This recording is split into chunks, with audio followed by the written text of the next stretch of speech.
నోటికి ఎప్పుడైనా కొంచెం డైలీ తింటున్న రొటీన్ కాకుండా కారంగా ఏదైనా తినాలనిపించినప్పుడు అందుట్లో ఇప్పుడు వర్షాలు అనేవి స్టార్ట్ అయ్యాయి కదా, మాన్సూన్ స్టార్ట్ అయిపోయింది. వెదర్ అనేది ప్లెజెంట్గా చల్లగా కూడా అనిపిస్తుంది కదా. ఈ వెదర్లో నోటికి కారంగా మసాలా ఐటెం తినాలి అనుకున్నప్పుడు వేడివేడి అన్నంలోకి ఇలా కోడిగుడ్డు ఉల్లికారం కూర తింటే ఉంటుంది, సూపర్గా ఉంటుంది కదా. అందుకని చెప్పి నేను ఇవాళ కొద్దిగా మసాలా అన్నది యాడ్ చేసి నా వే ఆఫ్ స్టైల్లోని కోడిగుడ్డు ఉల్లికారం కర్రీ సింపుల్ అండ్ ఈజీగా చేసి చూపించాను అండ్ ఫ్రెండ్స్. చాలా టేస్టీగా అయితే కుదిరింది, చూడటానికి తినటానికి కూడా చాలా బాగుంది. ఓకేనా, కోడిగుడ్డి ఉల్లికారం curry. Hi hello friends, welcome to my channel BB channel. Good morning, how are you? అందరూ బాగున్నారా?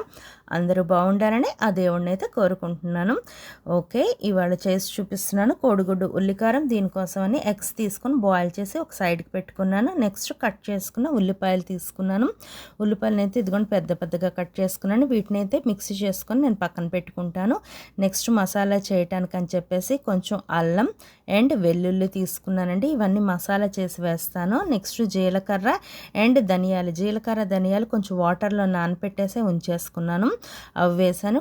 నెక్స్ట్ కొంచెం కాజు జీడిపప్పు వేసుకున్నాను. దీని అంతటిని కూడా చక్కగా మిక్సీ చేసేసానండి. ఈ విధంగా పేస్ట్గా తయారు చేసేసుకొని దీన్ని సైడ్కి పెట్టేసుకున్నాను. నెక్స్ట్ ఇదిగోండి ఆనియన్స్, పెద్దగా పీసెస్గా కట్ చేసి పెట్టుకున్న ఆనియన్స్ కూడా పేస్ట్గా తయారు చేసుకున్నాను. నెక్స్ట్ పెద్దగా కట్ చేసుకున్నాను పచ్చిమిర్చి, మీకు కావాల్సిన పచ్చిమిర్చి తీసుకోండి అండ్ ఫ్రెష్ కరివేపాకు. నెక్స్ట్ యాలకులను తీసుకొని కచ్చాపచ్చాగా అయితే ఇలా దంచుకుంటున్నానండి. మీరు కావాలంటే ఇందాక మసాలా పేస్ట్ చేసాం కదా, అందులో కావాలన్నా కూడా వేసి మిక్స్ చేసుకోండి. నేనైతే ఇట్లాగైతే దంచుకున్నాను. నెక్స్ట్ ఇంకా ప్రాసెస్లోకి వెళ్ళామంటే కనుక స్టవ్ ఆన్ చేసి కడాయి పెట్టుకోండి. కడాయి బాగా హీట్ అయిపోయిన తర్వాత కడాయిలోకి మీకు కావాల్సినంత ఆయిల్ని అయితే యాడ్ చేసుకోండి. ఫస్ట్ నేనైతే ఎగ్స్ని ఫ్రై చేస్తున్నానండి. ఎగ్స్ ఫ్రై చేసి కర్రీ చేస్తే చాలా టేస్ట్గా ఉంటుంది. అందుకని చెప్పి ఎప్పుడైనా ఎగ్స్ ఇలా ఫ్రై చేయకుండా కర్రీ చేసేవాళ్ళు ఉంటే ఈ విధంగా ఫ్రై చేసి కర్రీ చేయండి. టేస్ట్ అనేది చాలా బాగుంటుంది. ఎగ్స్ క్రిస్పీగా ఉంటాయి కదా, అందుకు టేస్ట్ చాలా బాగుంటుంది. ఒకసారి ఇట్లా ట్రై చేసి చూడండి, చాలా ఎమ్మీగా ఉంటుంది. అందుకని చెప్పి నేను ఈ విధంగా ఎగ్స్ని అయితే ఫ్రై చేస్తున్నాను. ఒక 10 మినిట్స్లోనైతే ఇవి గోల్డెన్ బ్రౌన్ కలర్లోకి వచ్చేస్తాయండి. టేస్ట్ మాత్రం అదిరిపోతుంది. ఇదిగోండి ఈ విధంగా నేను ఎగ్స్ని అయితే ఫ్రై చేసేసుకున్నాను. కొంచెం కలర్ కోసమని ఇందులోకి నేనైతే కొద్దిగా పసుపుని అయితే యాడ్ చేస్తున్నాను. పసుపు యాడ్ చేస్తే ఎగ్స్ కలర్ అనేది చాలా బాగుంటుంది. అందుకని చెప్పి ఇదిగోండి కొద్దిగా పసుపు యాడ్ చేసేసుకుని ఎగ్స్ అయితే ఫ్రై అయిపోయి ఇప్పుడు వీటిని తీసేసుకొని చక్కగా పక్కన పెట్టేసుకుందాం. నెక్స్ట్ ప్రాసెస్లోకి అప్పుడు వెళ్దాం. ఇదిగోండి ఎగ్స్ ఫ్రై అయిపోయి వీటిని అయితే నేను తీసేసుకొని పక్కన పెట్టుకుంటున్నాను. చూసారా కలర్ఫుల్గా ఉంది కదా, తీసేసానండి. ఇప్పుడు నెక్స్ట్ ఇందులోనికి అదే ఆయిల్లో నేను అదే కడాయిలో కంటిన్యూ చేస్తున్నానండి. నెక్స్ట్ ఇందులోనికి కొంచెం పొడవుగా కట్ చేసి పెట్టుకున్న పచ్చిమిర్చి వేసాను. నెక్స్ట్ కరివేపాకు వేసుకొని ఒకసారి దీన్ని అయితే ఫ్రై చేసేసుకుంటున్నాను. ఇది బాగా ఫ్రై అవ్వాలండి. బాగా పచ్చిమిర్చి కరివేపాకు ఫ్రై అయిపోయిన తర్వాత నెక్స్ట్ మనం ఇందులోనికి యాడ్ చేసుకుందాం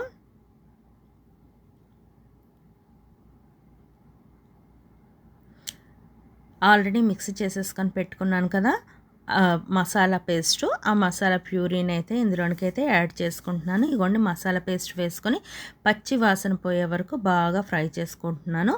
నెక్స్ట్ మిక్సీ చేసి పెట్టుకున్న ఉల్లిపాయల పేస్ట్ అయితే వేసుకున్నాను. మిక్సీ చేసి పెట్టుకున్న ఉల్లిపాయ పేస్ట్ వేసుకొని అది కూడా చక్కగా పచ్చివాసన పోయేంత వరకు చక్కగా వేపుకోవాలండి. అన్నీ కూడా పచ్చివాసన ఉండకుండా ఫ్రై చేసుకోండి. పచ్చివాసన ఉండకూడదు. చక్కగా గోల్డెన్ బ్రౌన్ కలర్ వచ్చే వరకు నీట్గా ఈ విధంగా ఫ్రై అయితే చేసేసుకోండి. నెక్స్ట్ బాగా ఫ్రై అయిపోవడానికి ఇంకొంచెం తొందరగా కుక్ అవ్వాలంటే టేస్ట్కి తగినంత సాల్ట్ అయితే యాడ్ చేయండి. సాల్ట్ వేసుకుంటే టేస్ట్ అనేది అండ్ కలర్ కూడా తొందరగా వచ్చేస్తుంది, చక్కగా ఫ్రై అయిపోతుంది. నేనైతే సాల్ట్ వేసుకున్నాను. నెక్స్ట్ కలర్ కోసం అని చెప్పి కొంచెం పసుపునైతే యాడ్ చేస్తున్నాను. చిటికెడు పసుపు యాడ్ చేసుకోండి. ఇదంతా కూడా బాగా మిక్స్ అవ్వాలి. మిక్స్ చేసి పచ్చివాసన పోయేంత వరకు చక్కగా ఫ్రై చేసుకోండి. నెక్స్ట్ మీ టేస్ట్కి తగినంత కారం అండ్ కొద్దిగా గరం మసాలా అయితే యాడ్ చేయండి. ఎందుకంటే ఉల్లి కారం కదా, కారంగా ఉండాలి కదండి. అందుకని నేను కొంచెం గరం మసాలా అండ్ కారం కూడా యాడ్ చేశాను. గరం మసాలా కూడా యాడ్ చేసుకోండి. ఇదంతా కూడా బాగా పచ్చివాసన పోయేంత వరకు చక్కగా ఫ్రై చేసేసుకోండి. అంత ఫ్రై అయిపోయింది కదా. నెక్స్ట్ కచ్చా పచ్చాగా దంచుకున్నాను కదా యాలకులు, ఆ యాలకులను అయితే నేను యాడ్ చేసుకున్నాను. మీ ఇష్టం అండి, ఎలాగైనా కచ్చా పచ్చాగా దంచుకోండి, లేదు అంటే మిక్సీ చేసుకున్నాం కదా మసాలా, ఆ మసాలాలో అయినా వేసేసుకోండి, యాడ్ చేయండి, మీ చాయిస్ అది. లిటిల్ బిట్ నేను వాటర్ అయితే యాడ్ చేశాను, కొంచెమే వాటర్ని అయితే యాడ్ చేశానండి, ఎక్కువైతే యాడ్ చేయలేదు. చూసారు కదా, కొద్దిగా లిటిల్ బిట్ వాటర్ యాడ్ చేసేసుకున్నాను. అది ఉడుకుతుంది కదా, ఇప్పుడు ఇందులోనికి ఫ్రై చేసి సైడ్కి పెట్టుకున్నాం కదండి ఎగ్స్, ఆ ఎగ్స్ని అయితే ఒక్కొక్కటి ఇందులోనికి వేసుకుంటున్నాను. కర్రీ అంటే ఆ పేస్ట్ అనేది బాగా కుక్ అయిపోయిన తర్వాత నేనైతే ఇందులోనికి ఎగ్స్ని అయితే వేసేసుకున్నాను. ఇప్పుడు ఇది కొద్దిసేపు కుక్ అవ్వాలి, అందుకోసం అని చెప్పి క్యాప్ పెట్టేసుకున్నాను. ఒక 5 మినిట్స్ కుక్ అయితే మన కర్రీ అనేది చక్కగా రెడీ అయిపోతుంది. మసాలా వాసన సూపర్గా వస్తుందండి. చూద్దాం ఒకసారి కర్రీ ఎంతవరకు వచ్చిందో. చూసారా, చాలా చాలా బాగుంది. క్విక్గా అయిపోతుందండి, చాలా తొందరగా అయిపోతుంది అండ్ చాలా బాగుంటుంది కూడా.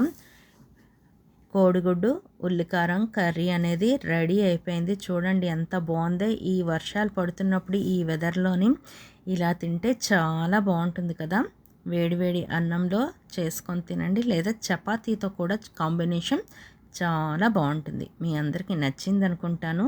చూసారా, ఎంతో టేస్టీ అండ్ యమ్మీగా కలర్ఫుల్గా ఉన్న కోడిగుడ్డు ఉల్లికారం కర్రీ అండి రెడీ అయిపోయింది. టేస్ట్ మాత్రం అదిరిపోయిందండి, అందుకే షేర్ చేశాను. నచ్చిందా ఫ్రెండ్స్? నచ్చితే like, share and subscribe and high points మాత్రం ఇవ్వడం మర్చిపోవద్దు. హై పాయింట్స్ ఇవ్వండి friends. Thank you friends, thank you.